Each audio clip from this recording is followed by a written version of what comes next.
HD opening B. Coming camera 2. Clean, bright stores and always the lowest prices. The low price. Where stand by camera 2. You're watching WTOC TV, the Southeast News. Michael, they're up. Outside lately, for us, it's really cold. The wind chill's dropping to painful, possibly dangerous levels. Where's Tinker? And that's why News 911, the Effingham Video's up.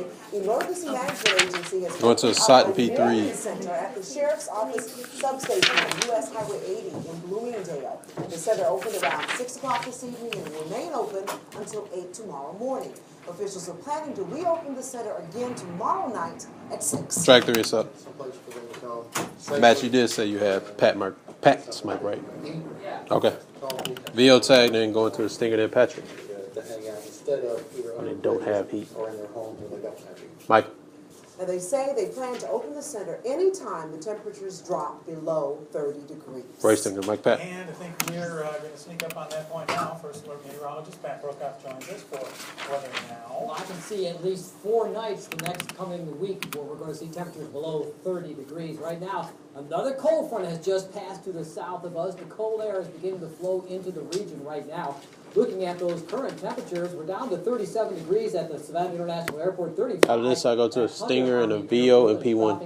To 32 in Claxton and 33 degrees in Metter at this time. What about the rest of the evening? The sky will be clearing, the winds will be picking up a little bit, and the temperatures will be dropping. By 3 o'clock, 29 degrees, 25 at 6 o'clock with a wind chill of around 15 degrees. Then a 12-degree wind chill perhaps at daybreak tomorrow morning with a temperature of 23, and still at 10 o'clock, below freezing at 30 degrees. It's not going to warm up all that much tomorrow afternoon. I'll be back to talk more about that and show you just how cold it's going to be coming up shortly. Roy Stinger, what's up? Thanks, Pat. Now, we're still following a deadly fire in Bacon County. Little boy killed. 3, go back and get Michael. Police Going to a Stinger and a VOP2. Investigators think the fire started in a pillow and some bedding with a lighter in a room where 4-year-old Jarquavius Alston and his brother were playing. That's where they found the boy's body. The investigation Roy Stinger. Breaking news, a shooting on Savannah's east side. Coming out the boxes with Connie. Before 8 o'clock tonight. Donna be center on camera 1. Stand by. Mike Connie. She's up. Stand by Connie 4. All right, Connie, what happened? Roy Stinger, she's up. Police told us that there was an argument right here behind me. Some sort of altercation in the street. VLP3. That's when someone pulled out a gun, and just Video's moments later, a man in his 40s was found bleeding in the street. Sutton P1. Looks like he was shot from behind. He was rushed to Memorial Medical Center. Officers say his injuries are not life-threatening. Some good news there. But right now, police are looking for suspects and trying to piece together that argument in the moments before the gunfire. Track 1's up. Who he had it with and what it was about, we do not know. It's still VO and P2. She'll toss to another VO and P2. The detectives are still gathering up witnesses, trying to find out exactly what happened. Michael. Just last week, there was another shooting in the same spot where I'm standing. 39-year-old Tag FS3. She'll sig out, go to a Stinger, the VO and P3. Brown suspected killer, Stand by Connie. LaShawn Green, was in court today after being arrested yesterday. He was denied bond. So she's up full. Violence in this area. Going to a Stinger and a VO and P3. There's a bar right over here behind me. I went over there, talked to them, tried to find out if the victim was not shooting or if Randy Brown was shooting a week ago. We're there in the moments before the violence. They say no, actually, that the problems are in the middle of the block and that they themselves try to steer real clear of it because there's always arguments, they say, always fighting, just a really bad problem area that a lot of people here are concerned about. Guys? Mike it down. All right, Connie, you all be careful out there. Thanks a lot. Roy Stinger, what's up? New tonight, this is Savannah's latest murder victim, 15-year-old Wipe it to a VOP1. Neighbors found him shot to death on West Victory Drive yesterday. Police listed him as a runaway, but Beach High says the sophomore was still attending classes. So far, Bill's up. Suspect Going to a Stinger and a Skyview. If you know anything about it, call police. Roy Stinger. Crime Stoppers. Skyview's up. Details, Savannah Chatham police are still trying to figure out the charges against Going to a Stinger and a VOP3. as the suspect who robbed a GNC health food store on South Gateway Boulevard near Abercorn, 204 and Interstate 95. It happened not far from where the Metro SWAT and K-9 units were training today. A Metro officer caught the suspect as special weapons and tactics. K-9 and West Chatham Precinct patrol officers, as well as the police helicopter, saturated the area. They have not released the suspect's name yet. Royston. Video's up. New developments, a criminal investigation against former Chatham Savannah Metro Detective Sutton. Trina Mays. She accused You got it, now bro. former, rather retired Metro Police Chief Willie Love of Sutton P1. Chatham District Attorney Meg Heap asked the Georgia Bureau of Investigation to look into the case, and Captain Cedric Phillips, the former drug squad commander. Track 1. What's up? There are allegations. On cam tag. Micah tag 3. Go to a stinger and a VO and P2. 3 pan left just a little bit. Michael, Well, the he's up. GBI sent the case back to Chatham's DA. Now their office has an investigator working it. We'll let you know what happens. Royston. Video's up. New developments tonight in the loan fraud scheme that led to Going to a the stinger and a collapse of VO and First National Bank of P3. Savannah. A Savannah man has become the 7th former officer. Brian, is this the of bank loan to school plead number? guilty to federal charges in the cover-up Okay. of bad loans. Prosecutors say cost $19 million in deposit insurance. 37-year-old Alan Fleming pled guilty to 2 counts of bank fraud in U.S. District Court in Savannah.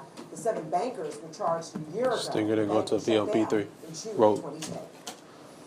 Trying to narrow down some Video's up. choices in schools. Beaufort County considering 5 proposals. Sutton P1. Attendance zones, and families getting to check them out at OPT Elementary tonight. The school board removed 1 proposal and asked to combine 2. Double size P1. Track 1. What's up? I wish there were a silver bullet out there with a VO tag, wipe into a VO and P2. expectations, but unfortunately, anytime you redistrict, it becomes an emotional issue for parents. It's very unlikely that we'll have a plan that will satisfy parents and the parameters within the Board of Education guidelines. Michael. That's it. Stand by camera 3. That's it. Scroll up, Mark. Well, it especially He's up. concerns some parents who want their children to stay on Hilton Head. Go to VLP2 out of this. There's All one right, more thank you. meeting on the zones a week from today at 4:30. It was supposed to be 2 sets. It was only 1. OPT Elementary. We'll let you Go to know. VLP2. Video's up. Proposed redistricting for Blandford, Wigan, Sutton, and P3. elementary schools. Also discussed at the school board meeting tonight in Effingham County. It was a packed house, and not everyone is happy with those changes. Track 3 is up. Well, number 1 problem is going to be first, just the difference in the start times. I'm a single mother and I have to get my child to school, I have to get to work in time, and I'm now gonna be expected to get. This is a different side The too. truth is, it's ridiculous because I think this is she's not, the later start time is This- gonna cause me to be late for work every day. We wanted to hear from our parents, our community, tonight about. Oh, okay, proposed okay, I see change. it. Okay. And then in February, the board will make a Back on decision camera 1 on about this. whether or not we're gonna approve this plan or not. Mike. We'll let you know what they Stand by camera 1. She's What up. does the future VLP1. hold for the National Baccalaureate program in Chatham County schools? That was the Mills up. question many parents had. Sutton tonight P2. at the District 4 Town Hall meeting at Islands High School. Administrators asked parents to give their input about the current IB program at Marsh Point Elementary and Coastal Middle School. The program has been on the chopping block a number of times, but has been spared. As we approach budget talks again, many parents tell WTOC they're worried about the future of the Track program. 2 is up. My fear is that it's a great thing in place already, and I've stated this before, let's not fix something that's not broken. The international baccalaureate program is well. Back on camera 2 out of It's this. proven here at these schools. Today, we just wanted to hear from the parents and get some of their reaction on how No vibrant they tag, feel back the on camera program 2. is, how well their students benefit from having an IB school, and the value of that program. We do know that as we head into the budget season, which will not begin until April, that there may be some tough decisions. Mike. We'll continue to follow Stand this, up, and too. let you know what they decide. Yeah. Well, it's more Music. than cold and uncomfortable. The Right weather to is use. turning deadly up north. The crash they are still sorting out in a few minutes. So, But first, Gonna the break out governor's of men this. and women heading to court over traffic and politics. Your update on the investigation when you return. get a mic, fade to break.